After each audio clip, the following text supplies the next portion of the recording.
नमस्कार, स्वागत है आपका एबीपी न्यूज में। मैं हूं अवधेश। आगे का एजेंडा हम आपको दिखाएंगे। वक्त है उन तमाम बड़ी खबरों को आप तक पहुंचाने का जो देश और दुनिया में इस वक्त सुर्खियों में हैं। तो कौन कौन सी खबरें हैं वो हम आपको बताते हैं। सबसे पहले बात होगी इजराइल और हमास के जंग की, जिसके आज 23 दिन पूरे हो गए। गाजा में जमीन से हमले हो रहे हैं, आसमान से बम बरस रहे हैं और समंदर से भी हमास पर प्रहार हो रहा है। इजराइल ने ऐलान कर दिया है कि युद्ध का सेकंड स्टेज शुरू हो गया है। वॉर जोन के हर अपडेट से आपको आगाह करेंगे।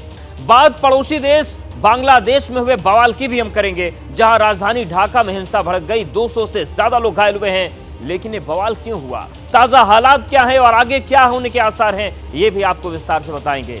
आज के एजेंडे में हम बात करेंगे जिक्र चुनावी जंग की भी। आज मध्य प्रदेश से छत्तीसगढ़ और तेलंगाना तक प्रचार के मैदान में दिग्गज उतरने वाले हैं। गृह मंत्री अमित शाह और बीजेपी अध्यक्ष जेपी नड्डा कहां रैलियां करेंगे, कांग्रेस सांसद राहुल गांधी कहां पर चुनावी रण में हुंकार भरेंगे, आपको विस्तार से बताएंगे। और बात मुकेश अंबानी की भी होगी, उनको मिल रही धमकी की होगी। आखिर 2 दिन में 2 बार मुकेश अंबानी को जान से मारने की धमकी किसने दी, जांच में क्या खुलासा हुआ, ये भी आपको बताएंगे। तो शुरुआत करते हैं खबरों की। और सबसे पहले बात इजराइल और हमास के बीच छिड़ी जंग की, जो बीते कुछ घंटे में बहुत ही भीषण मोड़ पर पहुंच गई है। इजराइल ने हमास के खिलाफ एक तरह से फुल स्केल ऑपरेशन शुरू कर दिया।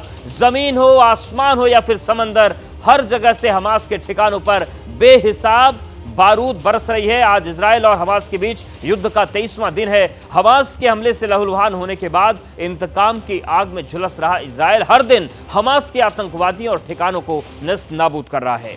बारूदी बदला लिया जा रहा है। गाजा पट्टी में इजरायली टैंक घुसकर टारगेटेड रेड कर रहे हैं, तो वही आसमान से इजराइल के घातक ड्रोन भी हमास पर मौत बनकर बरस रहे हैं। इजराइल की एयरफोर्स और नेवी भी फुल एक्शन में है। गाजा में चारों तरफ तबाही का मंजर है और इन सब के बीच इजराइल की ओर से साफ साफ कह दिया गया है कि युद्ध का सेकेंड स्टेज शुरू हो गया है। और यह युद्ध तब तक नहीं रुकने वाला जब तक हमास का संपूर्ण विनाश नहीं हो जाता। ये तमाम तस्वीरें देखिए, हम आपको दिखा रहे हैं कि 23 दिन के बाद हालात किस तरीके के हैं। हमास के पाताल लोक पर स्पंज बम दागने का प्लान की बातें भी सामने आ रही हैं। इस बीच कल यूएनएससी की एक अहम बैठक भी होनी है और ये देखिए 8 तस्वीरें हम आपको दिखा रहे हैं। और इस बीच एक और बड़ी खबर है इसी जंग को लेकर। इजराइल हमास जंग का आज 23वां दिन है। गाजा में अब तक 8000 लोगों की मौत हो चुकी है। इजराइल में 1400 से ज्यादा की जान गई है। तो ये 23 दिन का अपडेट है। गाजा पट्टी में जिस तरीके से अटैक हो रहा है, लगातार हमास के आतंकी और उनके ठिकानों को निशाना बनाया जा रहा है।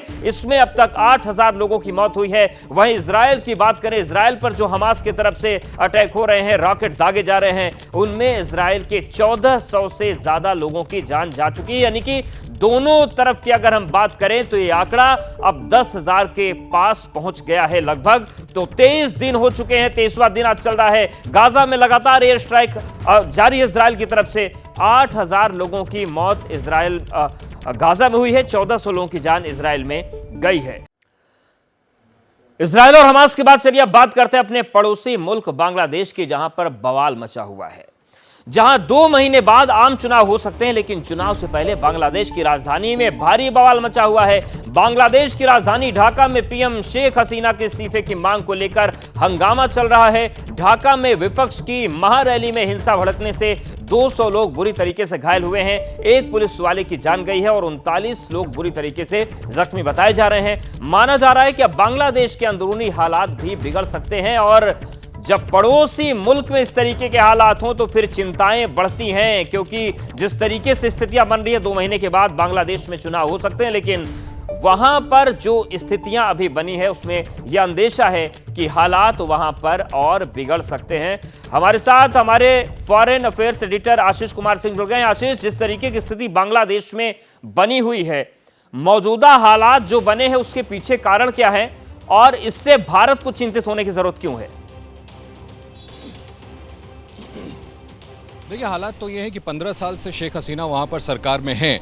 भारत के साथ सबसे क्लोजेस्ट एलाई आप आस पड़ोस के देशों में कह सकते हैं। लेकिन इस बार 15 साल की एंटी इनकम्बेंसी के बाद आवामी लीग को बीएनपी से जो चुनौती झेलनी पड़ रही है, बीएनपी वहाँ की विपक्षी पार्टी है, खालिदा जिया की पार्टी है, उनके साथ जमात इस्लामी जो कि हार्डकोर इस्लामिस्ट फंडामेंटलिस्ट माने जाते हैं, वो उनको बल मिल रहा है। अमेरिका ने अलग उन पर कई प्रतिबंध लगाए हुए हैं उन पर, यह आरोप लगा करके शेख हसीना पर कि वो जो पोल्स हैं सक्सेसिव जो अभी तक इलेक्शंस लड़ी हैं उनको किसी तरह रिग करने की कोशिश की या इन्फ्लुएंस करने की कोशिश की।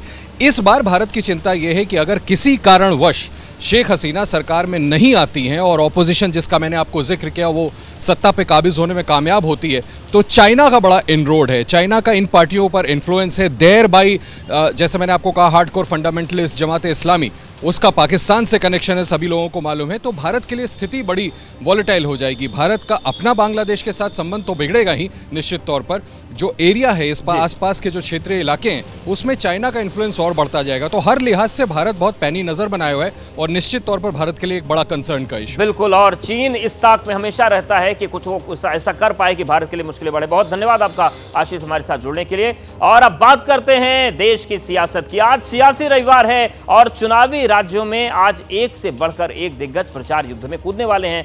बड़ी बड़ी रैलियां होने जा रही हैं। केंद्रीय गृह मंत्री अमित शाह आज मध्य प्रदेश में मोर्चा संभालेंगे। खजुराहो, रीवा और उज्जैन में उनकी कई बैठकें हैं, यानी कि बुंदेलखंड, बघेलखंड और मालवा में वो पहुंचेंगे। महाकाल के दर्शन और रैली करेंगे। बीजेपी अध्यक्ष जेपी नड्डा छत्तीसगढ़ में होंगे, 3 रोड शो और 2 रैलियां करेंगे। वहीं राहुल गांधी भी आज छत्तीसगढ़ में रहेंगे। तो देखिए 4 तस्वीरें आपको दिखा रहे हैं। मध्य प्रदेश में 3 रैलियां हैं गृहमंत्री की, वहीं छत्तीसगढ़ में राहुल गांधी हैं, वो भी रैली करेंगे। छत्तीसगढ़ में ही बीजेपी के राष्ट्रीय अध्यक्ष जेपी नड्डा हैं और तेलंगाना में मल्लिकार्जुन खड़गे ने मोर्चा संभाल रखा है। तो ये 4 तस्वीरें ये बता रहे हैं कि आज सियासत का सुपर संडे है और जो बड़े बड़े दिग्गज हैं विधानसभा चुनाव के मद्देनजर जमीन पर पहुंचकर लोगों को घेरने की कोशिश करेंगे। और राजस्थान में भी सियासी सरगर्मी बढ़ी हुई है। हमारे सहयोगी रविकांत जुड़ गए हैं। रविकांत रायपुर से हमारे साथ बने हुए हैं, ब्रजेश हमारे साथ जुड़ेंगे भोपाल से, जैनेंद्र हमारे साथ जुड़ेंगे। लेकिन सबसे पहले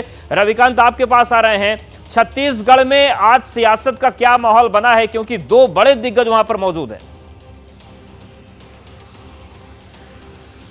देखिए, इस समय छत्तीसगढ़ अपने पूरी सरगर्मी पर है और एक तरफ राहुल गांधी आज राजनांदगांव और कवर्धा सीट पर मौजूद हैं और वहां से चुनावी जनसभा कर रहे हैं, और दूसरी ओर डोंगरगढ़ विधानसभा सीट पे आज चुनावी सभा करेंगे जेपी नड्डा। तो जेपी नड्डा कल से आए हुए हैं और बेहद व्यस्त उनका कार्यक्रम है। उनके पास 2 फोकस हैं। एक तो जनसभा कर रहे हैं, लोगों से कनेक्ट होने की कोशिश कर रहे हैं। दूसरे जो कार्यकर्ता हैं और खासतौर से संगठन के लोग हैं उनसे वो लगातार ये कोशिश कर रहे हैं कि जो माहौल है उस पर नजर बनाई जाए और जो प्रचार अभियान है वो कैसे चल रहा है, उसकी दिशा क्या चल रही है। प्रधानमंत्री को 2 नवंबर को आना है, उससे पहले वो पूरी तरीके से माहौल को ठीक करना चाहते हैं और जो माहौल बना हुआ है उसको बढ़ाना चाहते हैं। चुनावी अभियान पर उनका खास जोर है कि चुनावी अभियान में और तेजी कैसे लाई जाए, इसको लेकर के इस समय वो एक बैठक कर रहे हैं। रायपुर के जो कार्यकर्ता हैं और संगठन के लोग हैं उनके साथ इस समय कुशाभाऊ ठाकरे जो राज्य कार्यालय है वहां पर एक बैठक कर रहे हैं। इसके बाद वो अमलीडीह में एक बूथ कार्यकर्ताओं के साथ मन की बात सुनेंगे प्रधानमंत्री की। उसके बाद 2 चुनावी जनसभा को उन्हें संबोधित करना है और 3 रोड शो करना है। तो इससे पता लगता है कि कितना बहुत ज्यादा है और किस गंभीरता से काम हो रहा है। ये तमाम चीजें दिखती है। हालांकि जनता किसकी गंभीरता को गंभीरता से लेती है, देखने वाली बात होगी। हमारे साथ हमारे सहयोगी ब्रजेश राजपूत भी भोपाल से जुड़े हैं। ब्रजेश, अगर हम बात करें मध्य प्रदेश की, तो अमित शाह आज 3 जिलों में मौजूद रहेंगे। कौन कौन से समीकरण साधने की कोशिश है रीवा, खजुराहो और उज्जैन के जरिए? देखिए, जो अमित शाह यहाँ पे आए हुए हैं, अमित शाह का मध्य प्रदेश में 3 दिन के दौरे का आज दूसरा दिन है। कल वो थे जबलपुर में, छिंदवाड़ा में और भोपाल में। भोपाल में देर रात तक उन्होंने तकरीबन 2:30 बजे तक अपनी मीटिंग की पार्टी के नेताओं के साथ, और उनकी मीटिंग का लबोलबाब यही है कि किस तरीके से तैयारियां चल रही हैं मध्य प्रदेश में चुनाव को लेकर, कहां असंतुष्ट हैं, असंतुष्टों को कैसे साधना है, कैसे कैंपेन आगे बढ़ाना है, किन सीटों पे कमजोरियां हैं उनको कैसे ताकत देना है। तो कुल मिला के अब तक ओवरऑल रिव्यू कर रहे हो। साथ साथ उनके पास जो सर्वे है उस सर्वे को वो शेयर कर रहे हैं पार्टी के नेताओं के साथ कि आपकी स्थिति यहाँ पे कमजोर है, इसको सुधारिए। कल देर रात तक उन्होंने मीटिंग की है। अभी वो सुबह निकलने वाले हैं खजुराहो। खजुराहो में सागर संभाग के लोगों के साथ मीटिंग करेंगे, सागर संभाग का फीडबैक लेंगे, उनको देंगे। उसके बाद रीवा जाएंगे, रीवा में विंध्य या बघेलखंड है उस इलाके के लोगों से, नेताओं से बात करेंगे और शाम को उज्जैन पहुंचेंगे, जहां उज्जैन संभागों के कार्यकर्ताओं के साथ बैठक करेंगे, महाकाल का दर्शन करेंगे और एक सभा करेंगे। कुल मिला के मध्य प्रदेश में मतदान को से 20 दिन बचे हुए हैं और इस 20 दिन में पार्टी किस हालत में है, उसको कैसे ताकत दी जाए, कैसे मजबूत की जाए, कैसे जीत की ओर अग्रसर किया जाए, ये उनका मकसद है। और इस मकसद में आज उनका दूसरा दिन है। कल वो और रहेंगे, जहां पे ग्वालियर और इंदौर का दौरा करने के बाद वापस लौट जाएंगे। कुल मिला के इनका जो दौरा है, दौरे का मकसद सिर्फ यही है कि किसी तरीके से पार्टी को मजबूती दी जाए और अब तक उनके पास जो फीडबैक है उस फीडबैक को शेयर किया जाए, जहां कमजोरियां उसको दूर करने की रणनीति बनाई जाए। जी अवधेश। बिल्कुल, इन सब के बीच एक और बड़ी खबर आ रही है, उसका रुख कर लेते हैं। राहुल के छत्तीसगढ़ दौरे का दूसरा दिन है और आज छत्तीसगढ़ में राहुल गांधी 2 रैलियां करने वाले हैं। राजनांदगांव, कवर्धा में राहुल गांधी की रैली होगी, तो ये बड़ी खबर है। तो जेपी नड्डा छत्तीसगढ़ में मौजूद है, लेकिन राहुल गांधी भी छत्तीसगढ़ में डटे हुए हैं। और छत्तीसगढ़ वो राज्य है जहां पर प्रचंड बहुमत वाली सरकार 2018 में कांग्रेस की बनी थी और आज छत्तीसगढ़ में राहुल गांधी की 2 रैलियां हैं। बीजेपी की कोशिश उस गढ़ को हिलाने की है जो गढ़ 2018 में कांग्रेस ने बनाया था, लेकिन इतना बड़ा बहुमत मिलने के बाद कांग्रेस भी उत्साह में है। आज राजनांदगांव, कवर्धा में राहुल गांधी की रैली होगी। हमारे साथ जैनेंद्र बने हुए। जैनेंद्र, जिस तरीके से मध्य प्रदेश और छत्तीसगढ़ में बीजेपी आलाकमान का फोकस सबसे ज्यादा दिख रहा है इन 5 राज्यों के चुनाव की बात करें, क्या इसकी वजह यह है कि छत्तीसगढ़ में मजबूती 2018 में बन गई थी और मध्य प्रदेश में जिस तरीके के हालात बने वहां पर भी माना जा रहा है कि बड़ी कठिन टक्कर होगी? बिल्कुल, कांग्रेस की अगर बात करें तो सबसे ज्यादा उम्मीदें मध्य प्रदेश और छत्तीसगढ़ से ही है। छत्तीसगढ़ में सरकार रिपीट करने को लेकर के कांग्रेस में काफी कॉन्फिडेंस है और पहले चरण में छत्तीसगढ़ के में बस्तर रीजन में जो 20 सीटों पर चुनाव होना है, उन 20 सीटों को अगले कुछ दिनों में कवर करने की तैयारी पार्टी कर रही है। राहुल गांधी लगातार 2 दिनों के छत्तीसगढ़ दौरे पे हैं, आज उनका दूसरा दिन है। कल उन्होंने 2 रैलियां की थी और आज जो 2 रैलियां कर रहे हैं बहुत महत्वपूर्ण इलाके हैं। एक तो राजनांदगांव है, जहां जो रमन सिंह का इलाका है, पूर्व मुख्यमंत्री और बीजेपी के सबसे बड़े नेता छत्तीसगढ़ के, और दूसरा कवर्धा इलाका है, वहां पर मोहम्मद अकबर जो मंत्री हैं बघेल सरकार में, वो वहां से लड़ते हैं। कुछ दिन पहले हेमंत विश्व शर्मा कवर्धा इलाके में गए थे, वहां पर उन्होंने एक बयान दिया था जिसको लेकर विवाद हुआ था। देखना है कि क्या राहुल गांधी के भाषण में उसका कोई जवाब दिया जाता है। तो छत्तीसगढ़ में आने वाले दिनों में प्रियंका गांधी कल एक बार छत्तीसगढ़ पहुंच रही हैं। 1 तारीख को कांग्रेस अध्यक्ष मल्लिकार्जुन खड़गे को बस्तर के इलाके में एक सभा करनी है। तो कांग्रेस जो है पहले चरण में जो 20 सीटें हैं उसको लेकर के पूरी फोकस्ड है और चाहती है कि चुनाव प्रचार थमने से पहले सभी जो बड़े नेता हैं, खासतौर पे जो टॉप 3 चेहरे हैं कांग्रेस के, उनकी सभाएं इस तरीके से हो जाएं कि सभी 20 सीटें पहले चरण की कवर हो जाए। मध्य प्रदेश में एंटी इनकम्बेंसी की वजह से कांग्रेस को उम्मीद है कि सरकार वापसी करेगी, माफ करिए, सरकार सत्ता में आएगी एक लंबे अंतराल के बाद। छत्तीसगढ़ में सरकार के कामकाज की वजह से कांग्रेस को उम्मीद है कि जनता एक बार फिर से मौका देगी। बिल्कुल, और बड़ी महत्वपूर्ण बात जैनेंद्र आपने कही कि दोनों दलों के सूरमा छत्तीसगढ़ मौजूद है। माना जाता है वहां पर कि बस्तर की बाजी जो जीत लेता है, बस्तर की सीटें जो जीतता है, वही प्रदेश में राज्य करता है और शायद यही वजह है कि बस्तर में दोनों दलों के नेता सिक्री हैं। आप सभी का बहुत धन्यवाद हमारे साथ जुड़ने के लिए। मुकेश अंबानी को फिर धमकी मिली है। एक ही ईमेल से दूसरी बार उन्हें धमकी भेजी गई।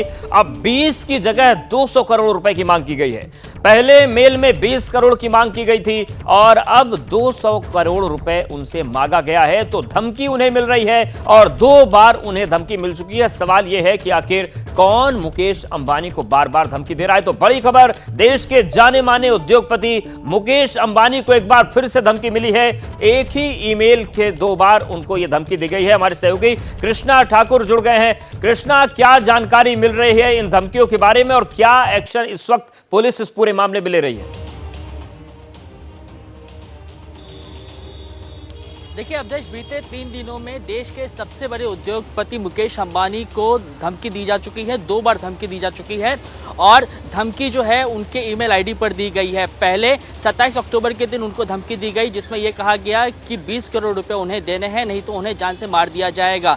फिर अगले दिन यानी कि 28 अक्टूबर के दिन उन्हें फिर से उसी ईमेल आईडी पर, उनके आधिकारिक ईमेल आईडी पर उन्हें धमकी दिया गया और यह कहा गया कि आपने हमारे मेल का जवाब नहीं दिया, पिछले मेल का जवाब नहीं दिया, इस जिस कारण से अब इस अमाउंट को बढ़ाकर 200 करोड़ रुपए कर दिया गया है और अब आपको 200 करोड़ रुपए देने होंगे। अगर आपने ऐसा नहीं किया तो आपके डेथ वारंट पर सिग्नेचर हो चुका है। तो अज्ञात व्यक्ति ने कुछ इस तरीके का जो है वो मेल मुकेश अंबानी को किया है। इस मामले में 27 अक्टूबर को ही जब पहली दफा उनको मेल आया था तब उनके जो सिक्योरिटी इंचार्ज है उन्होंने इस मामले में मुंबई पुलिस से शिकायत दर्ज करवाई थी और मामले की गंभीरता को देखते हुए मुंबई के गामदेवी पुलिस ने आईपीसी के विभिन्न धाराओं के तहत मामला दर्ज कर लिया था। बहरहाल इस वक्त स्थिति यह है कि जो पुलिस है वो आरोपी की तलाश में जुटी है। इस वक्त पुलिस को किसी भी तरीके की कामयाबी तो हाथ नहीं लगी है, लेकिन लगातार जो है वो ईमेल आईडी के आईपी एड्रेस को ट्रेस किया जा रहा है। बिल्कुल, और उसकी जरूरत भी है और ये जानने की जरूरत है कि आखिर कौन है जो इस तरीके की हरकतें कर रहा है। बहुत शुक्रिया कृष्णा आपका जानकारी के लिए, अपडेट्स के लिए।